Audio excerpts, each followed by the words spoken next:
créer et paramétrer un forum avec les paramètres de base. Donc pour créer un forum, vous cliquez sur « Ajouter une activité ou une ressource ». Vous venez choisir l'activité forum et vous cliquez sur « Ajouter ». Ensuite, vous donnez un titre à votre forum, donc par exemple « Étude de cas XXX ». Ensuite, vous mettez l'énoncé de votre étude de cas dans la description. Je vous conseille de ne pas afficher la description sur la page de cours pour pas que ça prenne trop de place. Et ensuite, vous choisissez votre type de forum. Alors, je vais vous présenter quelques types. Celui que j'ai utilisé pour Yves et Félix, c'est le forum par défaut, forum standard pour utilisation générale.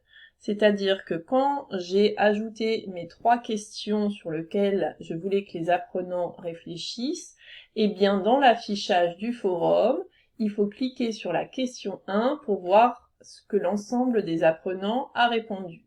De même, vous revenez en arrière, vous cliquez sur la question 2 pour voir les réponses, etc. Si vous cliquez sur Forum standard affiché comme un blog, là, vous avez tous les messages qui se mettent les uns à la suite des autres. C'est ce format de forum que j'ai utilisé pour le forum présentation. Vous voyez bien les présentations de vos collègues, les unes en dessous des autres. Il y a d'autres types de forums qui peuvent être utilisés, notamment si vous faites une évaluation. C'est le forum questions-réponses. Là, les apprenants doivent poster un message avant de pouvoir lire les réponses et les messages des autres apprenants. Ensuite, ce qui est important de paramétrer, c'est l'inscription et le suivi des messages. Par défaut, on est dans ce qu'on appelle un abonnement facultatif. Alors, qu'est-ce que ça veut dire abonnement?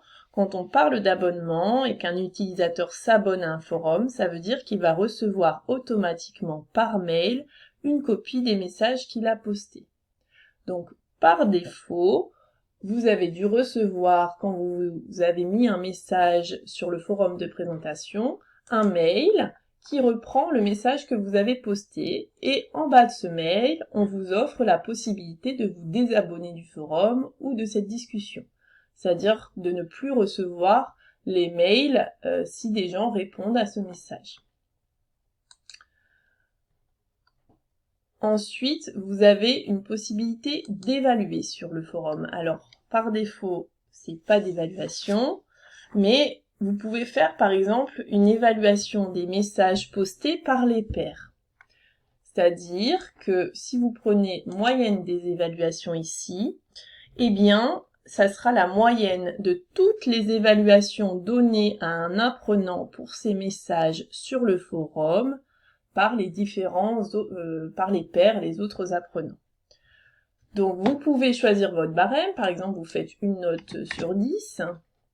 Et ensuite, vous pouvez dire les messages seront évalués quand ils seront postés entre telle date et telle date. Si les messages sont postés après cette date-là, ils ne rentreront plus dans l'évaluation. Voilà pour cette partie paramètres de base. Vous enregistrez et vous revenez au cours. Et voilà votre forum qui est créé. Vous pouvez maintenant entrer dans votre forum et créer les questions pour votre étude de cas. Pour cela, il suffit de cliquer sur « Ajouter un nouveau sujet ».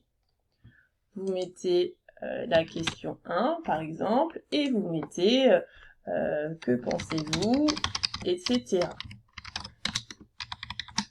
Et il vous suffit ensuite de cliquer sur « Envoyer ».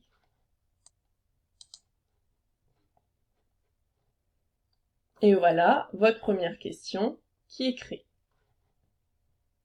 Petite précision, si vous souhaitez que les apprenants répondent uniquement à votre question et ne puissent pas lancer d'autres discussions, vous pouvez aller dans « Permissions », vous cherchez « Lancer des discussions »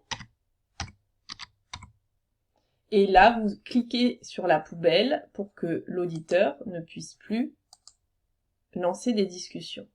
Si vous aviez coché évaluer par les pairs, eh bien il faut aller chercher évaluer les messages et là au contraire il faut cliquer sur le petit plus pour autoriser l'auditeur à aller évaluer les messages. Voilà, merci.